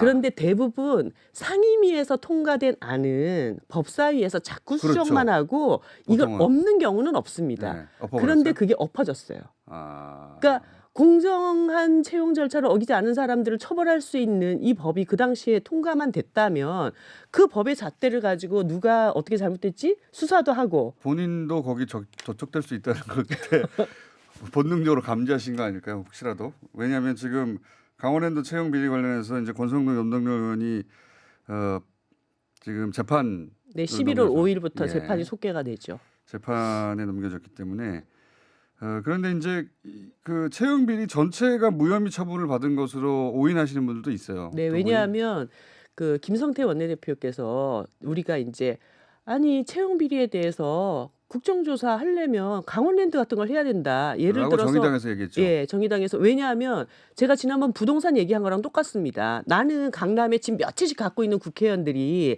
부동산값 잡겠다고 정책 내면 국민들이 저 뭐 하는 거야 이렇게 얘기하지 네. 않겠어요? 왜 예를 들어서 채용 비리에 관련돼서 국정조사 하자. 그런데 정작 그 국정조사하는 주체들 예. 국회의원들이 채용 비리 연루 의혹이 있어. 네. 그 국민들이 아니 당신들은 네 눈에 들 보는 네. 해결을 안 하고 뭘 무슨 얘기냐 이렇게 얘기할 수 있기 네 눈이라고 때문에 정말로 하려고 그러셨어요? 그렇기 때문에 눈 아리라고 하시려고 한 거 아니었어요? 자, 어쨌든 예. 그렇기 때문에 그러면 강원랜드 국정조사도 정확하게 해가지고 우리 안에 의혹도 해소를 합시다. 해서 이렇게 포함시키자. 했더니 김성태 원내대표께서 그거 이미 이 문재인 정부와 같은 혹독한 이 사법부하에서 우리는 무혐의 처분을 받았기 때문에 좋다. 넣자 이렇게 얘기를 한 거예요. 근데 그 무혐의 처분은 채용 비리가 없었다라고 판결이 난 게 아니라 외압이 없었다. 예, 그 당시 안미영 검사가 예. 그 폭로했던 춘천지검장이 예. 그 당시 김순남 검찰총장하고 만나고 와가지고 예. 염동열 권선동 이쪽은 건들지 마라. 예. 이것에 대한 혐의가 없음 예. 이 얘기지. 그 얘기도 지금 뭐 말들이 뒷말이 있습니다만 어쨌든 네. 외압은 없었다라는 결론이지 채용 비리가 없었다는 네. 결론은 아니기 그리고 때문에 이거는 아직 재판이 이제 시작되기 때문에 채용 비리에 대한 음. 수사 그 재판 결과는 더 지켜봐야 되는 거죠. 그래서 결국 그 소위 이 고용세습을 자유한국당이 던졌을 때 정의당에서는 그러면 권선동 염동열 부분도 넣자, 예, 강원랜드. 강원랜드도 넣자 한 게 받아들여진 상태입니까? 어떻게 됐습니까 현재? 그게 받아들여진 건지 안 받아들여진 건지 제가 좀 헷갈리는 것이 하려면 채용 비리 전체 다 하자 이 얘기잖아요. 예. 예, 바른미래당은 강원랜드를 넣자 이렇게 얘기됐는데 바른미래당이야 뭐 네. 야당 소속 의원이 아니니까. 예, 자유한국당은 얘기가 뭐 어떤 분은 그거 하자는 거는 추악한 물타기다. 어떤 분은 그거 하자 뭐 이렇게 얘기 왔다 갔다 해요. 근데 우리들이 얘기하는 거는 서울교통공사처럼 강원랜드라는 걸 특정해야 된다. 뭐 지방 공기업들도 그 안에 다 포함돼 있으니까 그건 강원랜드도 포함되는 거다. 이렇게 얘기해놓고 나서 나중에 거기에 뭐 증인 신청하고 권선동 의원님 나와서 답변해 보세요. 그러면 우리는 못 나간다. 이러면 안 되잖아요. 그러니까 특정해서 얘기를 해야 된다는 거죠. 쉽지 않겠네요. 여야 합의가. 아니 근데 사실은 네. 채용 비리 국정조사 하려면 강원랜드를 안 하고 이거는 그 안고 없는 찐빵 하는 거 똑같은 네. 것이죠. 안고 없는 집방은 너무 흔한 표현이에요. 자꾸 그러지 마세요. 대표님만의 표현을 준비해 주십시오. 네. 자, 서울교통공사 관련한 공방은 지금 현재 진도 여기까지 와 있습니다. 그러니까 정의당 입장에서는 그 자유한국당의 주장에 대해서 동의가 안 되는 상황에서 어쨌든 해야 한다면 강원랜드 채용 비리까지 포함해서 하자. 네, 그렇게 이런 해서 겁니다. 채용 예. 비리에 대한 국민들의 의혹을 뭐 말끔히 뭐 해소할 수 있다면 그렇게 하자는 그리고 거죠. 이번 기회에 그러면 공사에 좀 범위를 넓혀가지고 네. 가족 실제 6천 이내의 가족이 얼마나 있는지도 한번 조사해보고 예. 뭐 그것도 의미는 있을 것 예, 같아요. 예. 예. 근데 사실은 이해할 수 있는 것도 있거든요. 이 회사가 좋아요. 그러면 자녀들한테 야 너 여기 내가 다니는 회사 좋으니까 여기 응모해봐. 그래서 정상적인 절차를 거쳐서 합의하면 예. 뭐 문제가 없는 거 아닙니까? 그러니까 합의가 아니라 합격하면. 600명 추가 모집을 할 때도 사실 서울교통공사에서는 블라인드 채용을 다 했다라고 얘기를 하기 때문에 채용 과정에서 누구를 특정해서 봐주기를 했다든가 그게 나와야 되는 예, 거죠. 순서를 바꿨다든가 이런 게 채용 비리라고 할 수 있는 근데 거죠. 국정조사 정도를 통해서 그게 나오는 경우를 본 적이 없기 때문에 이거 정치 공방으로 끝나긴 할 것 같겠습니다만 현재 진도는 그 정도 나가 있고요. 정의당이 창당 6주년이었어요? 네, 10월 21일 날 저희 생일이었습니다. 생일 선물을 주세요. 네. 마음을 받으시고요. 그렇구나. 그때 눈물도 보이셨다고 제가 지금 자료가 와 있네요. 눈물이었습니까? 땀이었습니까? 아유, 진짜 그날 이 생일이 되니까 더 생각이 갑자기 노회찬 나서. 대표요. 예, 예. 노회찬 대표 빈자리는 저도 이제 문득문득 느끼는데 이거 앞으로도 채워지지 않을 것 같아요. 그런 분들은 정말 드물거든요. 네. 네. 그러니까 사실 그 당이 뭐 굉장히 잘 나가던 집안이었으면 모르는데 창당 당시에 정말 뭐 거의 난파선에 올라타다시피 너무 어렵게 당을 시작했고 이 6년 동안 이 당을 그래도 조금 대중적인 기반 위에 올려놓는 이 길목길목마다 다 대표님이 그럼요. 계셨기 때문에 이제 좀 우리가 2020년 제1야당으로 도약하겠습니다. 이 얘기를 하는데 정작 이 큰 목표를 향해서 나가는 과정에 대표님이 안 계시다는 게 느껴지니까 그럴 때가 있죠. 좀, 순간적으로. 예. 저도 순간적으로 아무 뭐랄까요 준비 없이 문득 네. 생각날 때가 있어요. 예. 갑자기 선글라스 볼 때 좀 이상한 선글라스 저거 씌우면 웃길 텐데 뭐 이런. 그 대신 문자로 도와주는 문자가 많이 없네요. 안고 없는 찐빵 너무 구태연한 표현 아니냐고 했더니 MB 없는 다스 어떨까요? 승객 없는 버스, 뭐 고무줄 없는 반스, 뭐 이런. 고무줄 없는 반스 그것도 과거에 쓰던 표현이죠. 예. 그 어떤 때는 옛 것이 좋은 것이요 하는 것도 있습니다. MB 없는 다스 괜찮습니다. 자, 요것만 하고 시간이 다 돼서 여쭤볼게요. 왜냐하면 저희가 2부에서 앞으로 태극기 부대가 이제 자유한국당에 뭐랄까요? 어떤 계륵이죠, 식으로 계륵. 어떻게 합류할지는 모르겠는데 태극기 부대가 자유한국당에 이제 어떤 식으로든 같이 간다. 그리고 그게 내년 자유한국당 전당대회에 미칠 영향 뭐 이런 것들 얘기 잠깐 했었는데 어떻게 보십니까? 그러니까 사실 제가 계륵이라고 얘기를 했던 거는 이게 이제 자유한국당의 덩치를 불리기 위해서는 모든 세력들을 보수 세력을 다 끌어안아야 된다는 점에서 네. 태극기 부대를 언급을 한 건데 외연을 오른쪽 끝부터 확대하는 거죠 지금. 예. 근데 이제 이쪽을 오른쪽 끝을 잡아당기다 보면 소위 보수 혁신을 얘기하는 이쪽 예. 바른미래당 쪽에 계신 예. 분들을 이렇게 끌어당기기가 어렵죠. 상당히 어렵지 않을까. 그래서 사실은 태극기 얘기 딱 나오는 순간 저쪽에서 얼음땡 아니 저 뭐야 이렇게 된 상황이거든요. 저도 그렇게 알고 있습니다. 네. 예. 사실은 11명은 아니어도 예. 그런 얘기가 물밑에서 있다가 그게 중단된 것으로 네. 거의 예. 그러니까 그런 사실 분위기가 있다고 하더라고요. 예. 뭐 자유한국당 스스로가 얘기하는 보수 혁신의 근거, 이것이 정당성 이런 것들을 다 부정하는 꼴이 돼버리기 때문에 그럼 내년 전당대회 이게 누구에게 유리하게 생각할까요? 그 황교안, 오세훈, 뭐 홍준표 전 대표 이름 근데 나오고 맨날 예. 제가 부채도사도 아닌데 원래 이런 전망하고 틀리면 혼나고 맞으면 막 신나하고 그런 거예요. 여의도에 계시니까 그래도 아직까지 예. 뭐 안 지금 보입니까? 예 한교안, 홍준표, 예. 그다음에 이제 오세훈, 예. 오세훈, 그다음에 김명준, 이쪽에 뭐 김무성. 이런 이제 흐름들이 쭉 형성이 돼 있는데 일단은 김무성 대표님 측은 예. 이렇게 태극기를 쌓는 것에 대해서 동의하기가 그렇게 쉽지는 않겠죠. 왜냐하면 복당파들은 태극기 부대들한테는 거의 뭐 배신자 패륜하죠. 예. 이렇게 찍혀 있기 때문에 그런 분들이 한 집에 있는 것은 정의당과 김무성 대표가 한 집에 있는 것보다 더 어렵지 않을까. 그래서 그것이 복당파의 입지는 줄일 것이다. 예, 그렇게 되겠죠. 알겠습니다. 자, 큰 의미 없는 해석이었고요. 이런 해석들을 모아서 전체 그림을 조만간 마련해 보기로 하고 오늘은 여기까지 네. 탈곡소 정미소 정리하겠습니다. 수요 정미소의 정의당 이정미 대표였습니다. 감사합니다. 네, 감사합니다.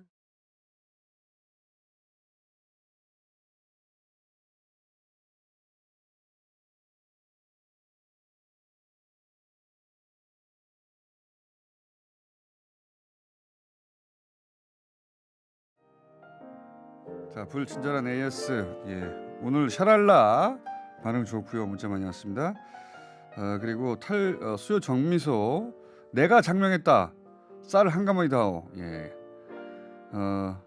이정미 대표에게 연락 바랍니다. 저희한테 문자 보내지 마시고.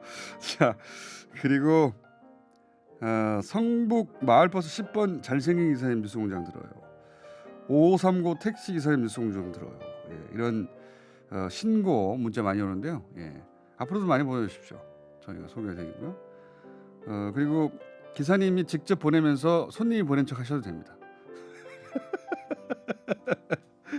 자, 그리고 재밌는 문자가 하나 있네요.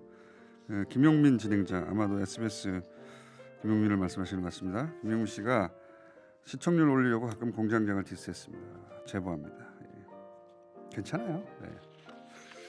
여기까지 하겠습니다.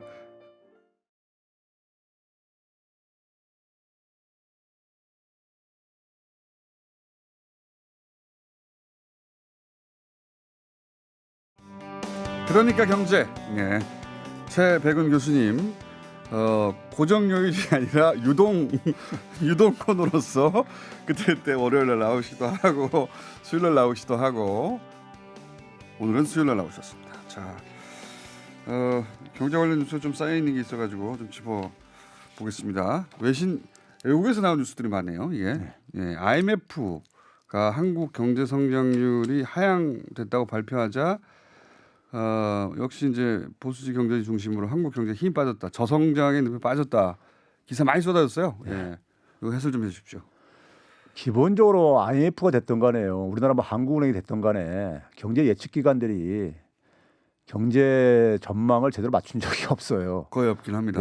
뭐 거의 없는 게 아니라 제가 볼 때 거의 100%가 안 맞았다고 보는 게 정확한 표현인데. 통계를 오래 보시니까 맞는 경우가 없다고 하시는 더군다나 뭐냐면 대개 이제 상반기는 대개 긍정적으로 이렇게 전망이 이렇게 지배하다가 하반기 되게 되면 대개 이제 이게 또 이제 그 비관적으로 좀 바뀌는 이런 경향들을 상반기는 보여요. 올해는 잘해보자 하고 수치를 좀 높게 잡고. 근데 뭐 그 다음에를 그러니까 좀 이제 굉장히 낙관적으로 좀 근거 없이 낙관적으로 보는 것들도 있죠. 잘 되길 바라는 어떤 마음도 있을지 모르겠지만 기대가 반영된 거겠죠. 그래가지고 한국은행도 올해 뭐 여러 세 차례나 이렇게 계속 조정했잖아요. IMF도 그렇습니다. IMF도 이제 1년에 2차례 이제 그러니까 세계 경제 전망을 발표를 해요. 4월달하고 10월달에요. 근데 이제 그 당연히 그러니까는 4월달보다도 10월달에 올해 10월달에 전망치를 그러니까 하향 조정하는 것은 예고됐던 것이었고요. 항상 그래왔습니까? 예, 거의 항상 그래왔습니다. 그렇군요. 예, 그러다 보니까는 뭐 우리나라뿐만 아니라 우리나라가 그러니까 예를 들어서 뭐 그 이 올해 이제 한 3.0%가 한다 했는데 한 2.8%를 이렇게 0.2% 하향했죠. 근데 뭐 우리나라뿐만 아니라 독일 같은 경우는 뭐 2.4% 한다다가 1.9%로 줄였어요. 더 많이 줄였고. 일본도 뭐 1.2에서 1.1 뭐 이렇게 줄이고 미국만 그러니까 2.9에서 2.9로 올해 이제 그대로 유지를 하고 있고요. 미국은 경제가 좋군요, 확실히. 근데 이제 뭐 내년 같은 경우도 보게 되면 이제 그러니까 우리나라 같은 경우 이제 원래 이제 그러니까 그 했던 것이 2.9 했는데 2.6으로 이제 조정을 하면서 이거 가지고 이제 그러니까 뭐 내년을 2.9에서 2.6으로 또 조정했어요. 하향 조정한 거죠. 그러니까 내년 이제 세계 경제가 이제 안 좋다는 것은 이건 예고됐던 거예요. 왜 그러냐면 지금 이제 금리 인상하면서 긴축 기조로 바뀌고 있고 유럽 중앙은행이나 일본은행도 내년부터 좀 이제 그러니까 양쪽 하나 중단하고 뭐 이제 이렇게 하려고 하고 있거든요. 돈을 이제 줄인다 이거죠. 푸는 걸로 들어요 이제 그러니까요. 그에 따라서 이제 그러니까는 돈이 회수가 되면 아무래도 이제 부담이 이제 증가할 수밖에 없으니까 경제는요. 그리고 또 하나는 이제 이 보호주의 갈등이 계속 이제 심화되고 있다 보니까 미국, 중국이나 뭐 그렇죠. 그러다 보니까 이제 세계 경제에 어쨌든 간에 계속해서 어두운 부분들이 증가하고 있는 이런 측면 속에서 그럼 우리가 내년을 2.9에서 2.6으로 하향 전망했으면 다른 나라는 어떻습니까? 미국 같은 경우를 내년에 이제 2.7로 했었어요. 근데 이제 2.5로 줄였습니다. 미국은 더 줄었나요? 2.5로 줄였고요. 그러니까 우리나라보다 더 낮게 이제 지금 내년에는 이제 성장률을 낮게 지금 보고 있다는 얘기죠. 보고 있고 뭐 독일 같은 경우도 뭐 2.0에서 1.9로 줄였고 그러니까 우리나라 2.6 정도면은 그러니까 기본적으로 사실상 그 동안에 이명박 정부 때 한 연평균 한 3.2% 줄어들었거든요. 그다음에 이제 박근혜 정부 때 3%가 무너졌었어요. 그러니까 이제 이게 추세적으로 계속 하향 추세 속에서 2.8% 안팎이라는 것이 정상적인 성장률이에요. 정상적인 성장. 특별히 더 좋거나 특별히 더 나쁘지 않은. 그런 점에서는 그러니까는 하향 조정한 것은 그러니까 뭐 세계적인 하나의 현상이고 앞에서 얘기했듯이요. 그런 점에서 전반기 하반기의 추세 원래 그러기도 하거니와 전 세계적으로도 우리나라뿐만 아니라 다른 데도 다 하향 전망했는데 그렇죠. 왜 이걸 똑대서 한국 경제만 힘이 빠지고 한국 경제만 저성장의 늪에 빠진 것처럼 얘기를 하느냐. 그러니까 이제 통계를 그러니까 어떻게 보면 수치나 통계를 그러니까 자기 입맛에 맞는 것만 이제 그러니까 골라서 사용하고 싶은 유혹에 이제 잠깐만 지배하고 있는 거죠. 그래서 어쨌든 한국 경제가 폭망하고 있다는 말을 계속 하고 싶은 거 아닙니까? 그 얘기를 하고 싶다 보니까 잠깐만 그런 것만 보이는가 봐요. 그런 것만 보인다기보다는 그런 것만 찾아내는 것 같아요. 그럴 수도 있겠네요. 의도적으로 그냥 우연히 그게 걸리는 게 아니라 나쁜 거 없나 찾아내고 좋은 것을 의도적으로 외면하는 것 같습니다. 좋은 것을 의도적으로 외면하는 것 중에 하나가 오늘 제가 오프닝에서도 얘기했는데 세계 경제 포럼 주로 이제 다보스라고 하죠. 다보스. 다보스 포럼에서 매년 세계 국가 경쟁력 발표하잖아요. 그런 경쟁력 발표는 여러 기관에서 하는데 그나마 세계적으로 인지도가 있는 게 이제 이겁니다. 근데 거기서 보니까 재밌는 대목이 거시경제 안정성이 세계 1위더라고요. 좀 깜짝 놀랐어요. 우리 경제가 좋지도 나쁘지도 않다 정도만 얘기해 왔지. 거시경제 안정성이 우리가 그렇게 좋은 거야? 이렇게 그게 좋으면은 그게 중요한 거 아닌가요? 좋은 거고 매우 중요한 지표죠. 매우 예. 중요한 지표인데 일단 그 세계경제 포럼에서 이번에 경쟁력을 이제 가면서 좀 이제 그 우리가 의미가 있는 게 예. 평가 방식이 좀 달라졌어요. 작년까지하고 올해부터고요. 그러니까 올해부터는 그러니까 이제 주관식 이제 평가가 있고 예. 객관식 이제 객관적 평가가 있는데 객관적 평가를 많이 늘렸어요.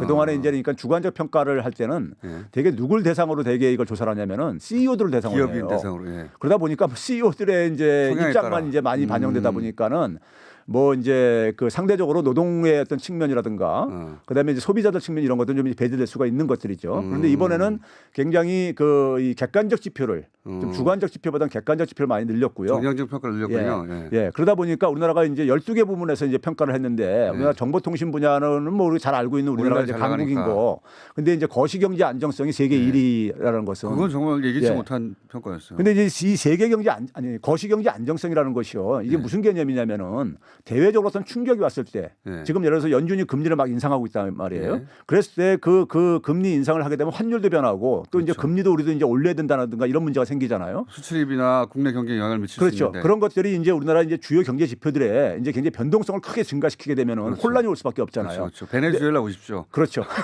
이제 그런 것들을 이제 그러니까 우리가 막을 수 있는 완충 장치를 많이 가지고 있다는 얘기예요. 아. 예, 외부로부터 외부 충격이 왔을 때 아하. 완충 장치를 많이 확보하고 있다는 것이 거시경제 안정성을 의미하는 겁니다. 경제 불확실성이라는 게 굉장히 무서운 건데. 그렇죠. 우리 뭐 IMF 때 당해봤잖아요. 무슨 일이 글로벌 금융위기 때. 벌어지든 거기에 대응할 능력을 복합적으로 갖추고 있다. 그렇죠. 그거 그게 중요한 거 세계 1위라는 거예요. 굉장히 중요한 거죠. 네. 왜 그러냐면 우리가 지금 많은 시중에 보게 되면은 제2의 IMF 오지 않느냐 이런 이제 그러니까 불안감들을 가지고 이제 생각하시는 분들이 많이 제2의 있어요. IMF까지도 나와요 요새? 그렇죠. 예, 뭐 그런 너무 이제 너무 많이 나간 거 아닙니까?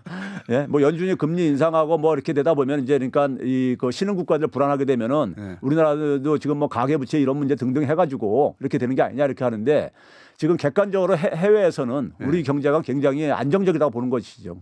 그거 중요한 건데. 그럼요, 되게 중요한 거죠. 제가 찾았어요. 근데 이 부분을 사실 뭐 그 야당은 사실 뭐 예면하고 싶은 마음이 있겠지만은. 네. 여당도 그러니까 사실 정부 입장 속에서는 사실 적극 홍보할 사실 있는 측면이에요. 경제전문가가 보기에는 이거 왜 홍보 안 하냐 그러실 거 아닙니까? 예. 저도 이거 원래 1년에 한 번씩 하니까 이번에는 어떻게 했나 보다가 이거 이랬는데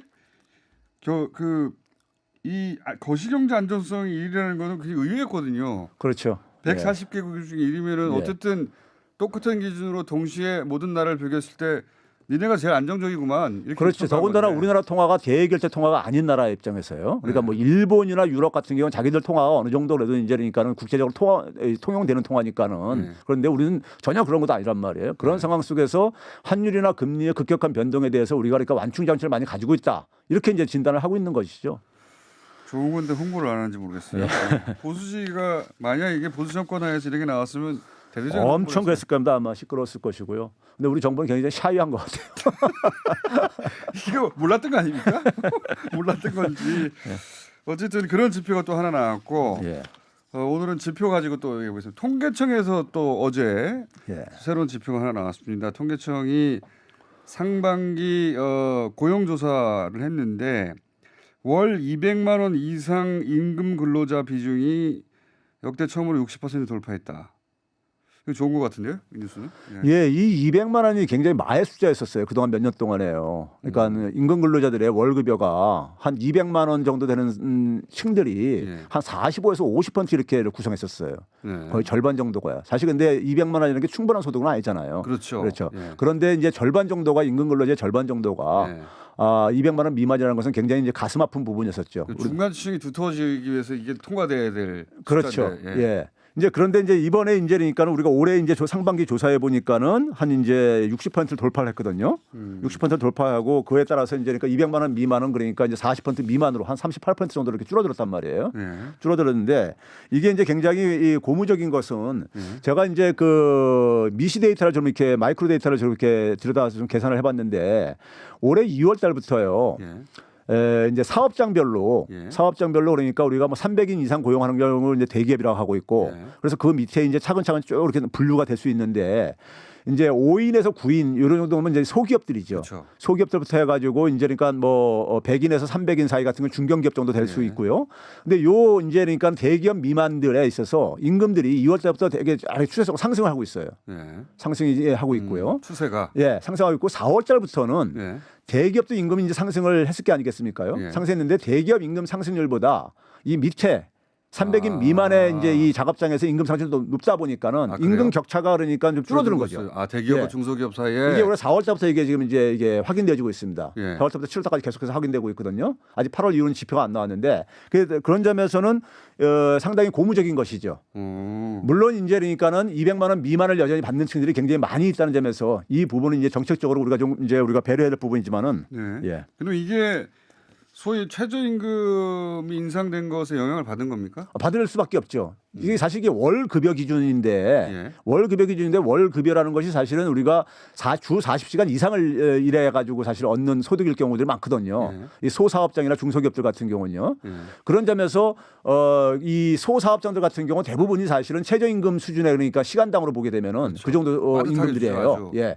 그러다 보니까는 그 부분들이 올라갔다는 얘기는 최저임금 인상을 하지 않으면은 노동력을 그러니까 줄 수밖에 없고 법적으로 네. 둘째는 뭐냐면 최저임금 인상을 했을 때 그 위에 있는 임금 계층들 바로 위에 있는 임금 계층들도 우리 안 올리게 되면은 역전될 최저임금을 수도 전락되거나 그렇죠. 노동력을 뺏길 수가 있거든요. 예. 그러니까 당연히 올릴 수밖에 없는 이런 압박을 받을 수밖에 없는 거죠. 최저임금을 통해서 전체 임금 노동자들의 임금을 상승시키는 효과를 그렇죠, 만들어냈다. 있는 거죠.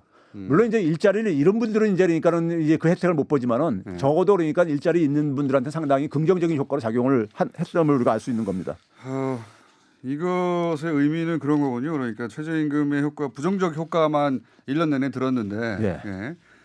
그 지금 임금 노동자들이 사실은 최저임금 인상으로 해서 자신들이 혜택을 보고 있는 것이다. 그런 거죠. 그렇죠. 결과적으로는. 예. 예.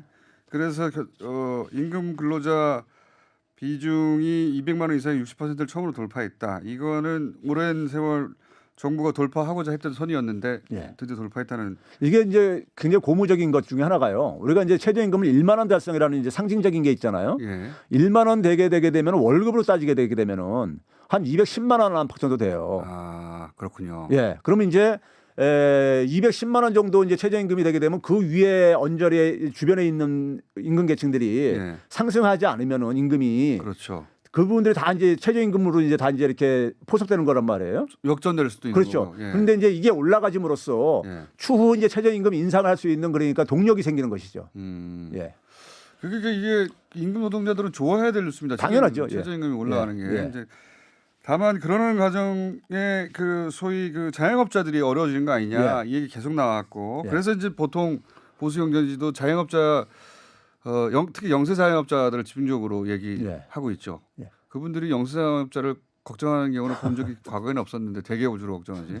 지금 영세 자영업자들 그렇게 걱정하고 계세요.